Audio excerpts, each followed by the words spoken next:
Now more than ever before, we are relying on the internet to keep up with the news, stay in touch with friends, shop, and everything in between. That's why it's so important that you reserve your first and last name .vote web address for your upcoming campaign. Secure your digital real estate by owning your name with a .vote. Your name, your campaign, your very own .vote domain. Head to GoDaddy today.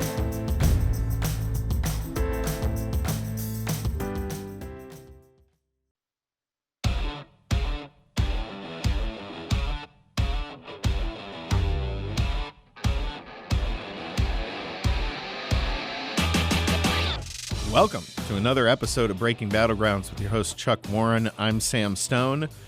On the line with us today, returning guest and friend of the program, Ken LaCorte. Ken is the host of Elephant in the Room, a fantastic podcast. I highly encourage all of you to check it out.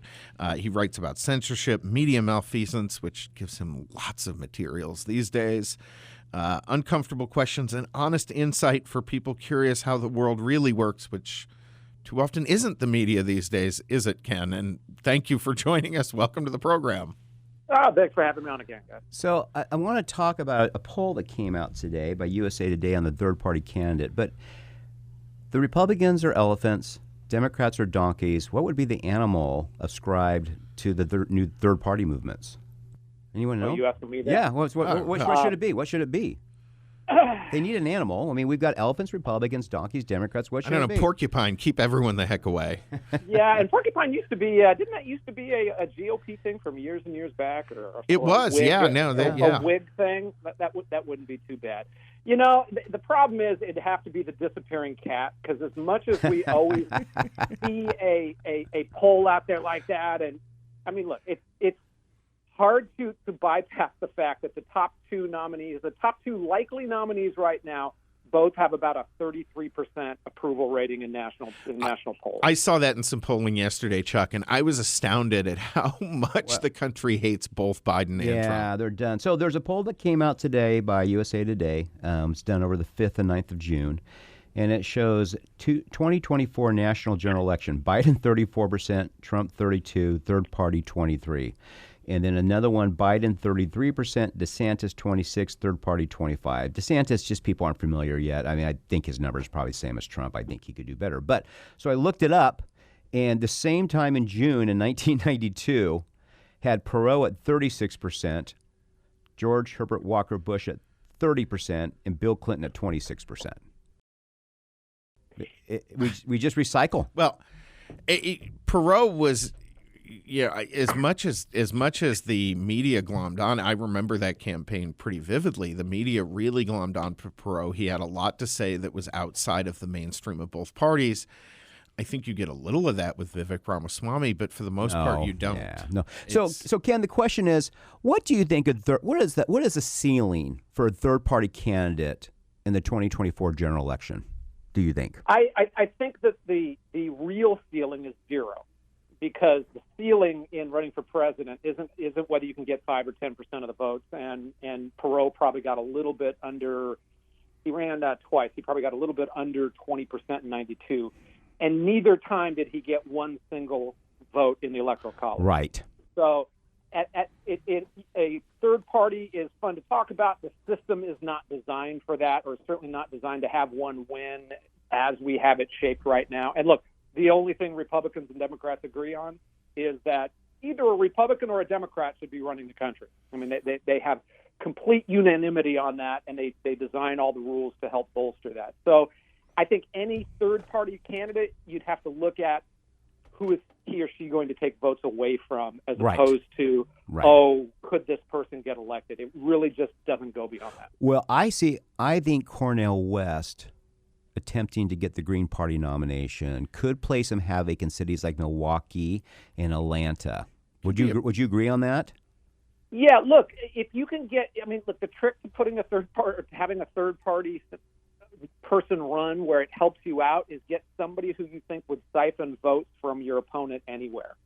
So I've seen, for instance, in a statewide race in Hawaii where a Green candidate won, siphoned off a decent amount of votes from the Democrat, and it gave a Republican, a chance to win a race in a very, very blue state.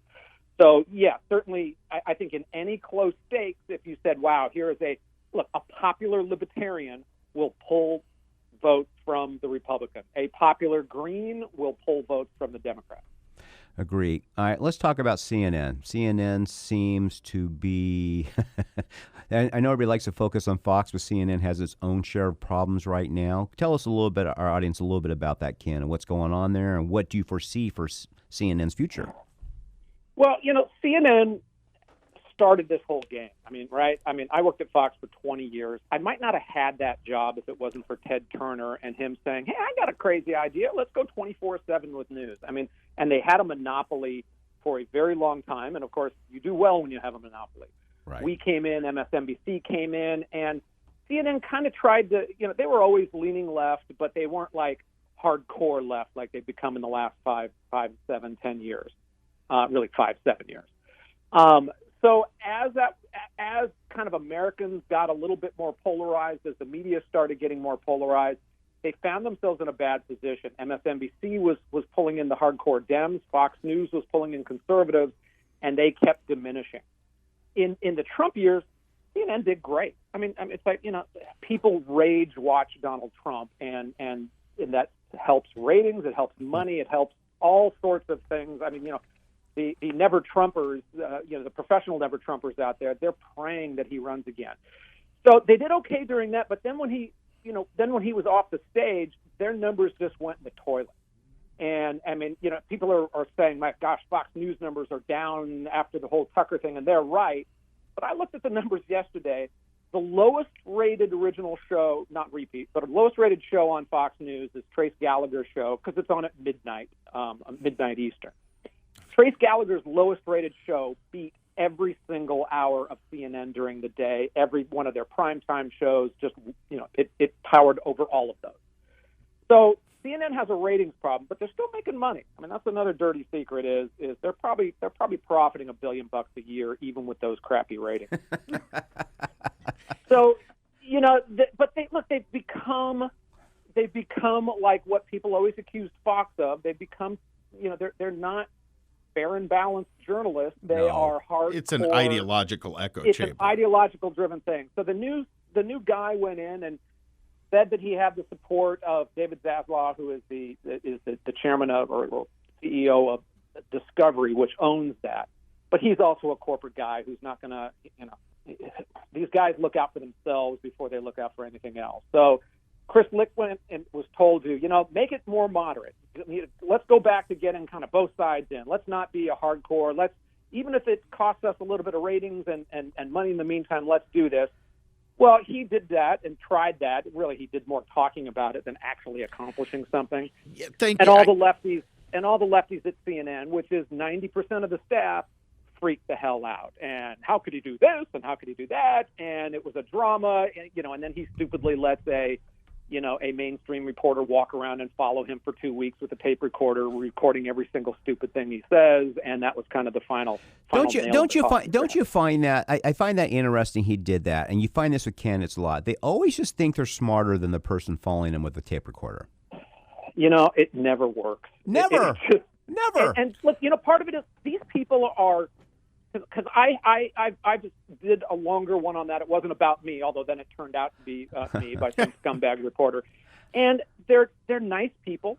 They're engaging. They're smart. You have good intellectual conversations with them, and you think that it's going along okay. And then they get their 50 hours of tape and say, okay, where did this guy say something that I can twist into making it look like he's a whatever ist or Ibic there is these days? He's a racist. He's a homophobic. He's a this. He's a that. That's their game. Looking at it from the outside, I really felt like Licht and Donald Trump essentially made the same mistake, which is they didn't realize how deeply they had to clean house on day one. To have any chance at all, I think he had a lot of arrogant mistakes. He clearly overestimated himself, but start right there. Well, look, it's the same problem. Republicans now, their big thing is we're going to move FBI out of D.C., we're going to clean up the Department of Justice. The problem is you can't clean up any of these unless you have a wholesale cleaning out of the House, because when you still leave people behind, they have their loyalties. Am I wrong on that, Ken? No, you're absolutely right. And what it's more difficult to do in the federal government because you can't just fire everybody at the DOE. You can only affect the handful of top Right. politically appointed jobs, and everybody else is protected. Look, when the Murdochs took over Fox, and they did this to the Wall Street Journal, and they've done this, they went about very quickly in changing the corporate culture, and that's why Fox is kind of wussy these days. So what does that mean? Well, part of it is with Wall Street Journal, they physically moved the company. You used to have offices here, now you have offices down the street, and that just it signals to everybody this is a different place. This is a different, it's all different. Well, at Fox they did the same thing. They didn't move them physically, but like Roger Ailes' office doesn't exist anymore. The entire second floor where all the executives were at Fox is now a newsroom. So they just gutted it, made all of the trappings of the past gone, and they redid it. Second thing is you go in and you take over, and this is why so many companies are so woke around the world, or the country at least, is you take over the HR department and you get them doing different things, and you get them treating people differently and instilling whatever values you try to bring in there. So Fox News now, and this just came out, is they get Pride Month and trans crossword puzzles for the employees. I mean, there's all sorts of just kind of like, you really going on at Fox?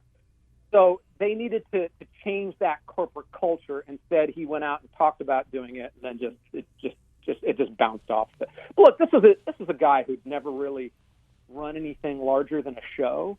So Right. even if he kind of had good editorial chops, he probably didn't have deep management chops. Well, and again, it's one of these things, and this story is old as time. You know, he comes in, you have the owner of it, Time Warner, say, "You have our support. You do what you need to do. You have our support." So he goes in, like you said, he doesn't have experience. He's fumbling through it, but he's making changes.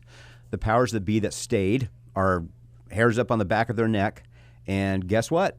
Time Warner said, no, it's just too much disruption. We can't do it. And that's why things don't change. He also had, to me, a fatal flaw in that he wanted, as most people do, he wanted to be liked. Yeah. And coming into that job, you can't consider that. No. Did Roger Ailes care if he was liked or not? He used to joke that Republicans never get invited to parties in New York City, and he just didn't care. That's really important. He wanted to be liked by Rupert Murdoch, and he was always very clear. He's like, Rupert doesn't keep me around because he really likes me. He likes me because I hit my numbers every quarter. Which is business.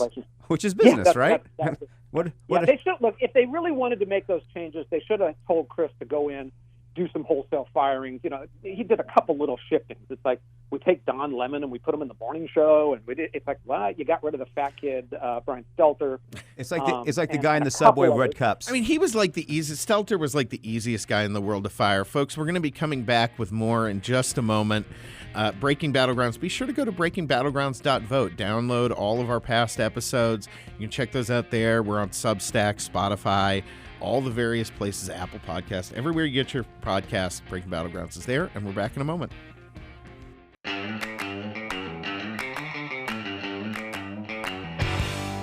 Welcome back to Breaking Battlegrounds with your host, Chuck Warren. I'm Sam Stone.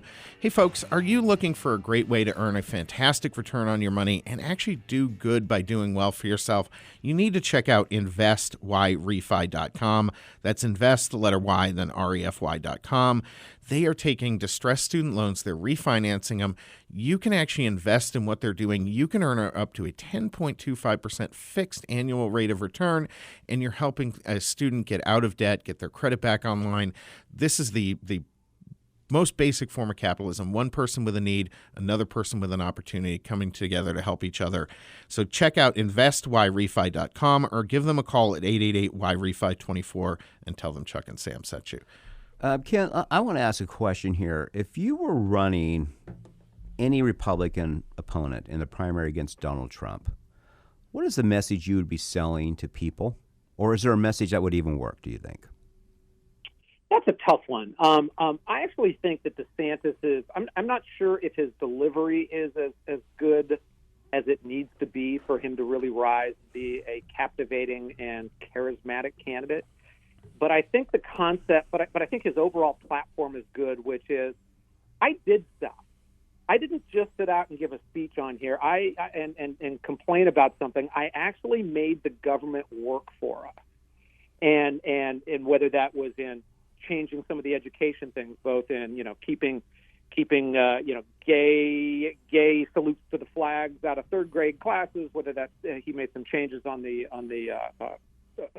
one, what was it, the one institution that they had. There was a college that they had where he changed some things around. Right. University of South Florida, I think it was. Yeah.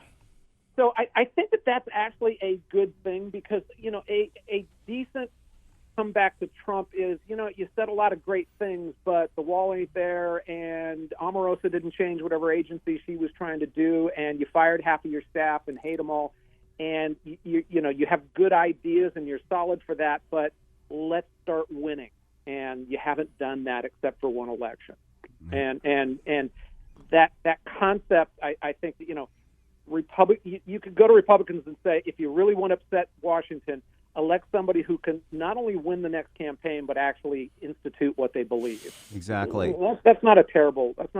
No, yeah, the proof's in the pudding type thing. All right, let's talk quickly here. The one thing that really put DeSantis on the map is how he handled COVID. Now, Governor Kemp did the same thing, but not quite with the fanfare. Ron was a little more in your face about it. In fairness, Ron was further out front of him. He kind of broke the trail, but him and Kristi Noem. Yeah, Kemp will argue with that. But my point is so COVID really was what put him on the map in a lot of ways.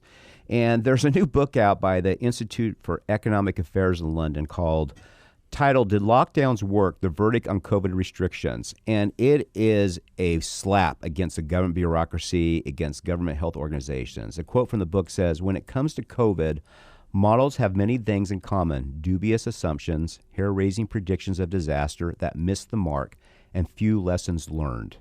The science of lockdowns is clear. The data is in. The lives saved were a drop in the bucket compared to the staggering collateral cost imposed." And they say, for example, Neil Ferguson's infamous Imperial College of London model predicted lockdowns would avoid 1.7 to 2.1 million COVID deaths. The study actually finds that it reduced COVID deaths from 4,300 to 15,000. Do you think, being in the news business, how do you think they should have handled it? Now, I get the first 2 weeks, all hell's breaking loose, right? They don't know, right? But what do you think they should have done after a month or 2 months in the news business and handling COVID? Because they just didn't know. It was like a moving target all the time, and they weren't honest about it.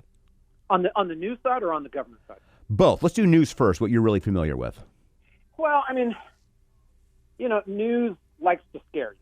Yes. And they don't sit around in their meetings and say, oh, how do we frighten people from sending their kids to school because there was a school shooter here? They don't talk or even think in those ways, but it just kind of has the same effect. They sit around and say, oh, that's a very, very interesting story. Oh, that scares me. So part of it is that baked into their model is scaring the heck out of you.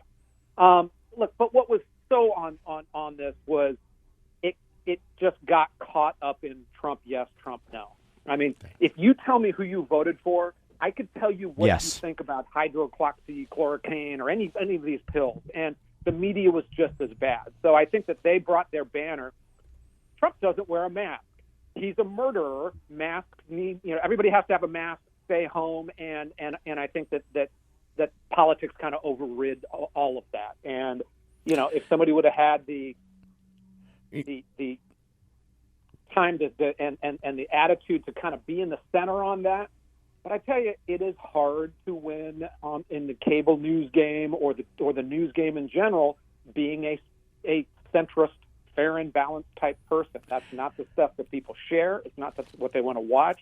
They don't want to watch the news shows. They want to watch Sean Hannity or Rachel Maddow kicking the other side in the teeth. And it's easy to blame the media, but the media is reflecting what we click on and what we turn on. I have a perfect example. So I was in D.C. this week and met with a friend who he used to play in the NHL. He's been the national marketing person for Adidas. I mean, he's a man about town, right? We were there for these ICANN conferences, and he was just talking about how disappointed he was on the news not being more balanced and things of that nature. And then everything he fed me was from a MoveOn.org email.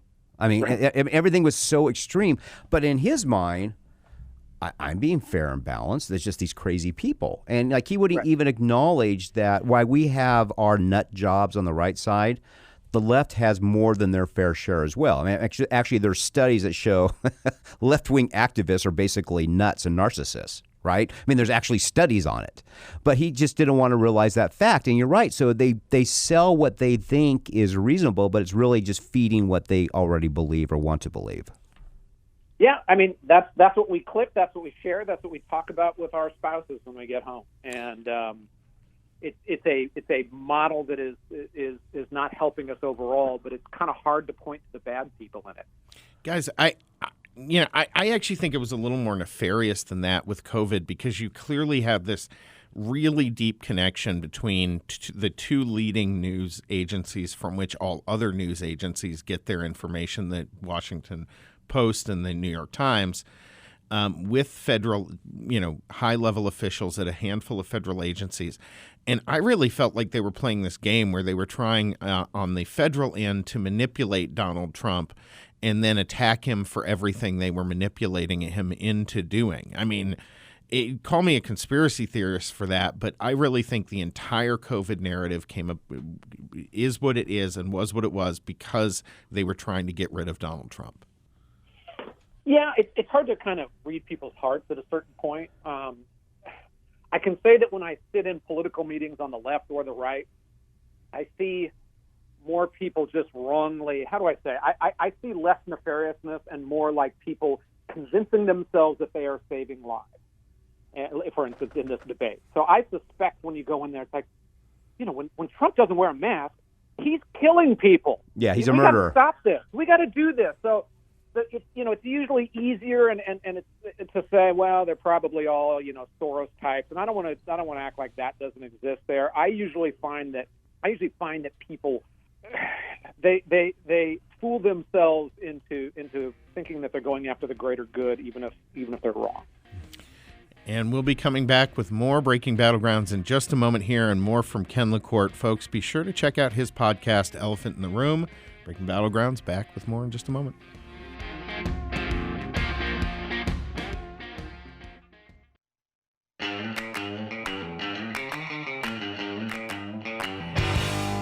Welcome back to Breaking Battlegrounds with your host, Chuck Warren. I'm Sam Stone. On the line with us right now, media expert Ken LaCorte. Check him out at Elephant in the Room, his fantastic podcast. Ken, UFOs, are they real?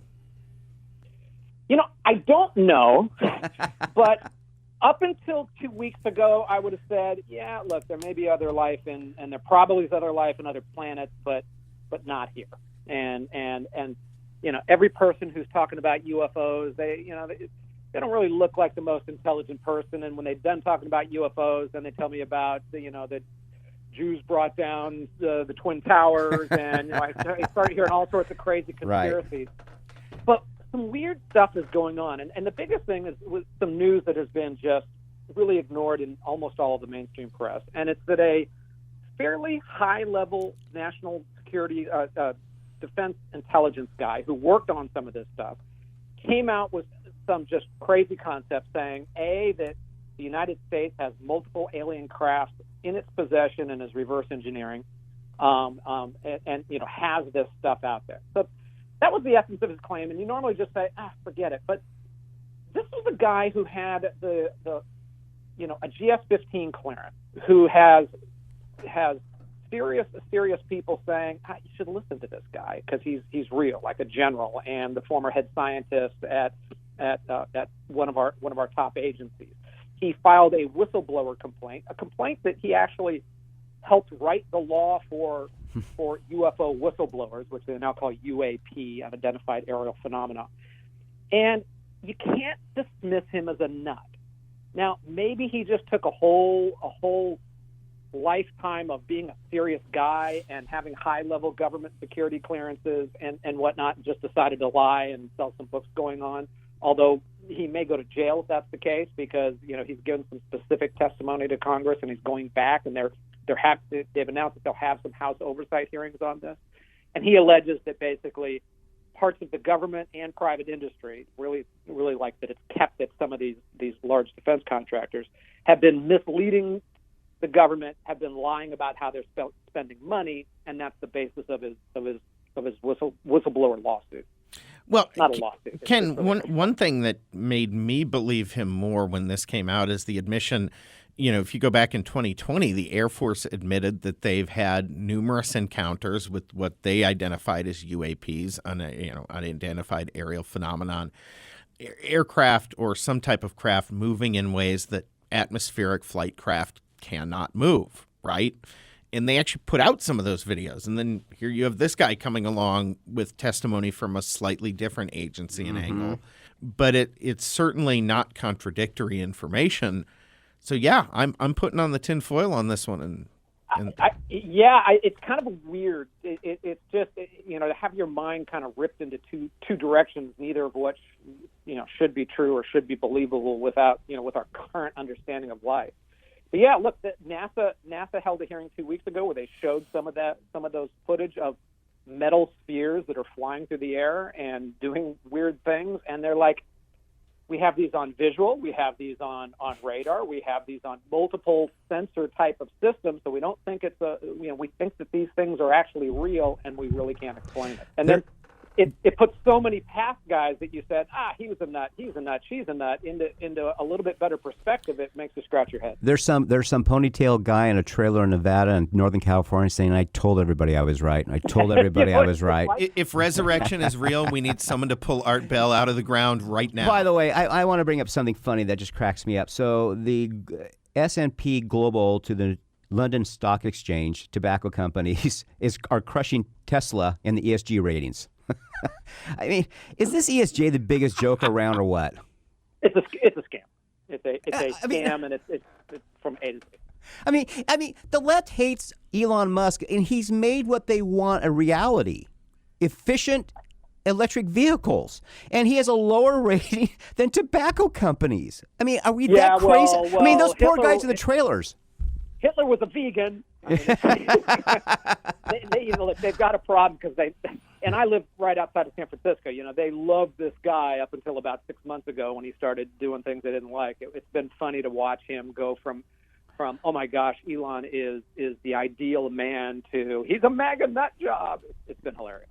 Ken, we have just 1 minute left. Tell folks how they can stay in touch and follow and support all your great work. So best thing is YouTube, Elephants in Rooms. I put together, look, I'm a huge believer that there are just so many conversations, like some of what we've had right here, that you're just not supposed to have, and we should. And whether it's, a lot of that is race-based, a lot of that is just is things that you're not supposed to say out loud, but it actually hurts people in the long run if you don't. So Elephants in Rooms, LaCorte, and you can find me. Ken, let's get you out to Arizona and have you in the studio. I'd love to. My daughter lives up in Prescott, so I'd love to be there. Get on out here. Thanks a lot, buddy. All right, guys.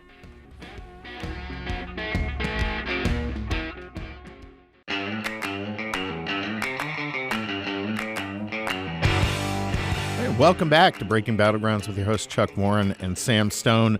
I want to thank Ken LaCorte for the fantastic interview today. Really appreciate having him on there, folks. Make sure you catch up with his podcast, Elephant in the Room, also. But be sure to download ours as well. Go on Substack, Spotify. Go to our website, breakingbattlegrounds.vote. You can find all our past episodes there. Fantastic opportunity for you to stay informed about things that are happening in the world and the unique insights from some of our fantastic guests. While you're doing that, maybe think a little bit about your financial future and considering investing with Y-Refi. Y-Refi is a due diligence approved firm. You can earn up to a 10.25% fixed rate of return. That's right, 10.25%. Just go to investYrefi.com. That's the letter. It's invest, the letter Y, then refy.com, or give them a call at 888-Y-REFI-24 and tell them Chuck and Sam sent you.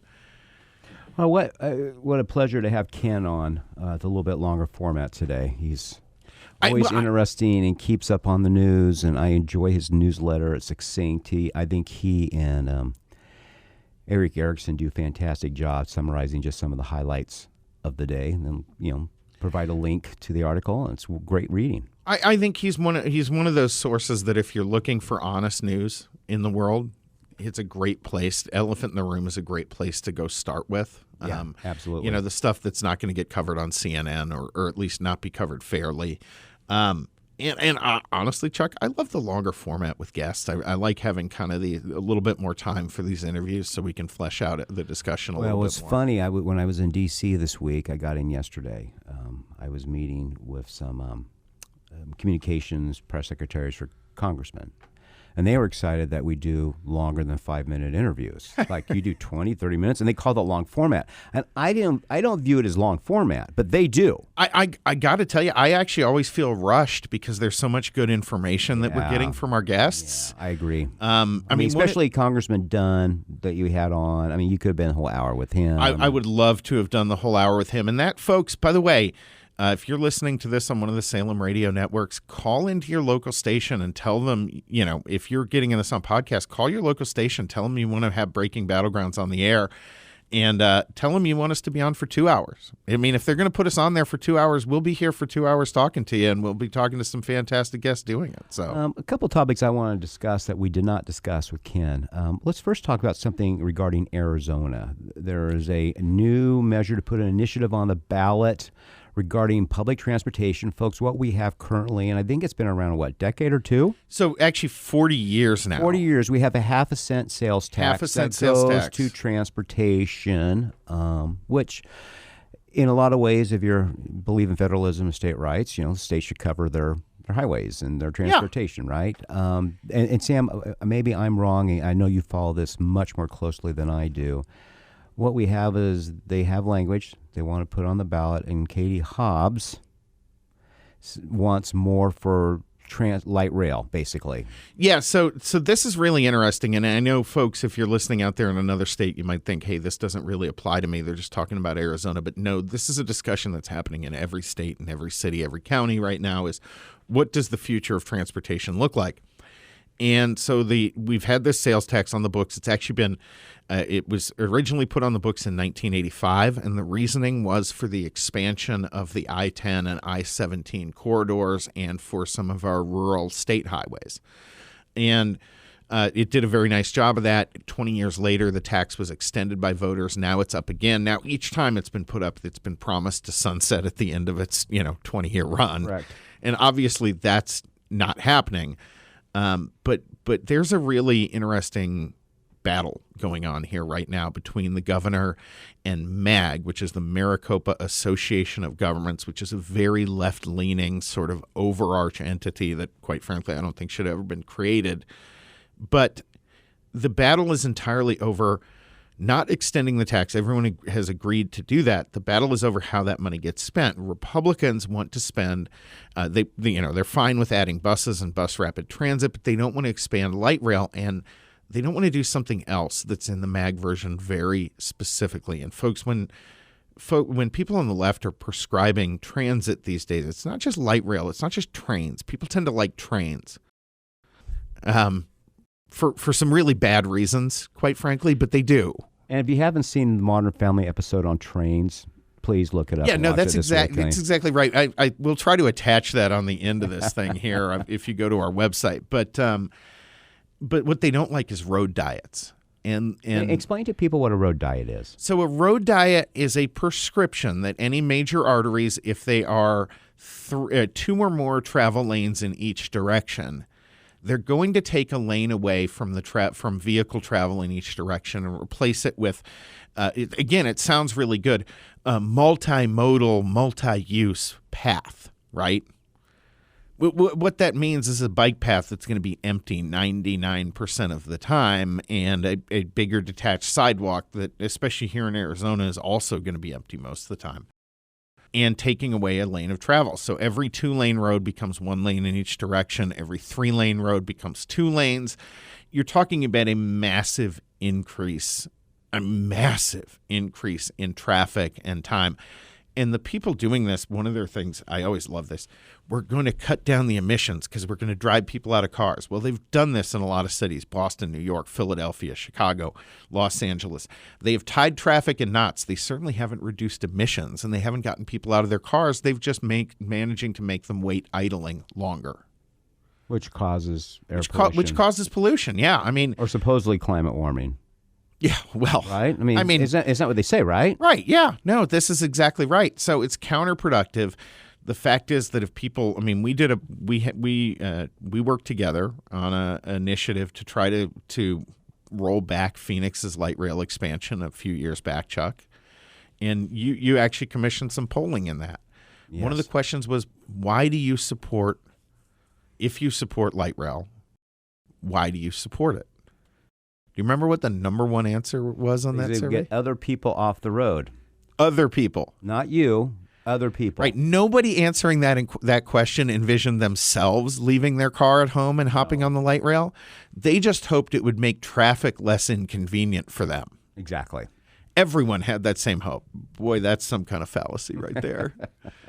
I mean, come on. But you're going to see this more and more. And I think, folks, what you have to be aware of based upon the fiscal calamity in D.C., more of this burden is going to be put upon the states. It is. And conservatives are going to be confronted with the fact that you're going to have to find the money within the budget for transportation and roads and things of nature, which we all need. It's part of economic development. It's part of safety. I'm not against bus and bus rapid transit expansion. Light rail is a bad solution. No, I agree in that. What I'm saying is conservatives are going to have to come up with, because of the fiscal problems of District of Columbia and Congress, I think more of this is going to be put on, because as more and more – see, the one issue that Democrats in the press during the national debt debate were unwilling to confront is so much of our national spending is mandatory. Right. So that means, obviously, you have less discretionary, which is transportation. More of this is going to be thrown on the states. There's no way around it. And, folks, you're going to have to judge who your legislators are, who your city council people are yourself. But they're all going to be confronted, how do they find this extra revenue? So you're either going to have to tell them to find it from this area of government currently they're spending and cut it and apply it to this, or they're going to have the dilemma we have. We've had 40 years now here, a half a cent sales tax. It's been efficient in a lot of ways. It's put, it's put a lot of miles of road on the ground. It's also put a lot of miles of largely unused light rail on the ground. Right, and so you're going to have to make decisions on that. And Sam and I have always felt regarding light rail, to me, light rail never works unless the federal government comes in and says, here's hundreds of billions of dollars and we're going to connect everything at once. Because what they do is they do this piecemeal thing that makes it completely ineffective. Well, also, I mean, one of the if you actually dig into the numbers, light rail is never going to be any kind of rail system does not work unless you have massive density. You have to have population density that does not exist. It just does not work out west. Outside of the East Coast. New York right? or Chicago or something. To a smaller extent, San Francisco, Los Angeles. You could probably do Miami, but right. it's very limited. So anyway, pay attention to that. That's a real debate here. Katie Hobbs, what you would expect from a liberal governor, loves the light rail, and Republicans are like, well, you know why they love light rail? You want to know who one of the biggest donors to Democrats is? Who? Horizontal construction.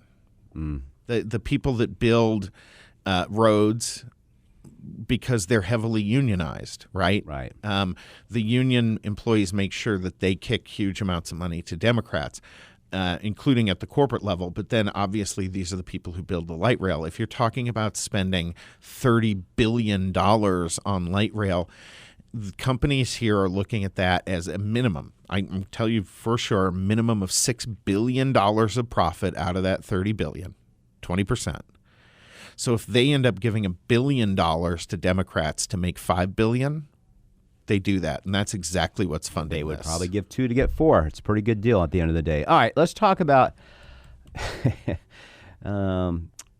News 4 in Dallas is reporting a story, and the headline is Realtor Helps LGBTQ plus Texans leave the state through Rainbow Underground Railroad. There's 2 fallacies here, and they've interviewed some people. One, you don't need an underground railroad in America. You just pick up and leave. No one's telling you not to leave. Call U-Haul. No one's call U-Haul if you can find one. No one's forcing you. No one's forcing you to stay in any state. The only people forcing you to stay in the state is California, who wants to apply taxes on you if you leave. So really, if you need an underground railroad, it's for Gavin Newsom and California's tax. Well, see, that's the other side of this, system. Chuck. You can get a very cheap U-Haul in Texas. Yeah. You can get a very cheap U-Haul in Texas as long as you're willing to drive it back to a blue state, because nobody's doing that. So in this article, it quotes, the lifelong Texan, whose name is Paul Lewis, committed in January to begin looking for somewhere else to move. He explained how two factors solidified that decision, pointing to the growing number of LGBTQ restrictions introduced in the legislative session and the deadly mass shootings happening in the state. Now, the latter, look, we talked about this. People are uncomfortable, right? And if that's something that makes you uncomfortable, that's what it is. But you and I have slightly different takes on that, but we both agree that this is a big problem. Well, it's a big problem. In terms of the perception. It's a big problem. It's a big problem for fear. It's a big problem for fear, right? Yeah. So, okay, let's go and say that's an issue, right? The LGBTQ stuff? So, are you folks, kidding? let's talk about what these restrictions are. What we're simply saying is you can't mutilate a child.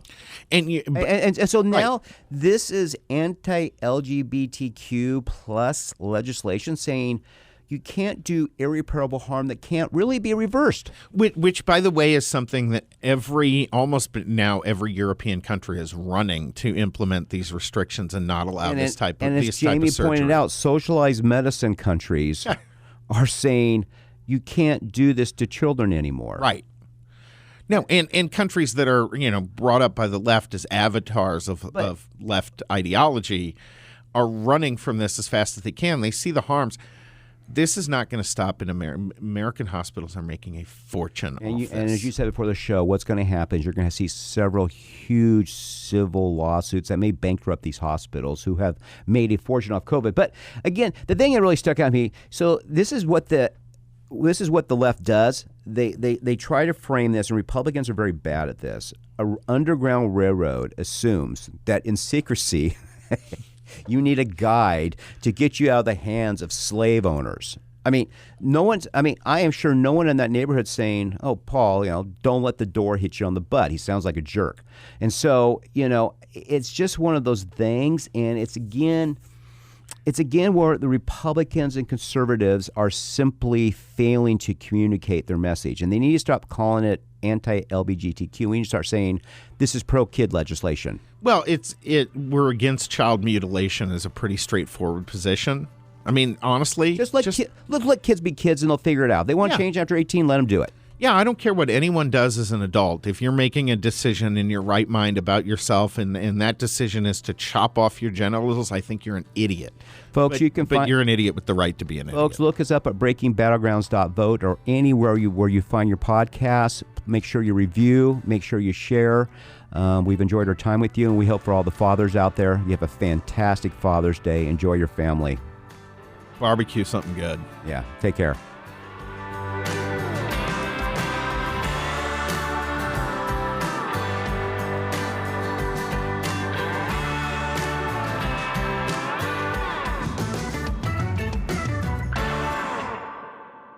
Running for office? You need a campaign website. Introducing the web address of the democratic process, .vote. So how do you purchase your .vote website? Visit www.yourname.vote. Type your website name, example www.johnsmith.vote. It's available. Add your web address to your cart and check out. Once checked out and have received confirmation, you may begin to create and utilize your website to connect and engage voters.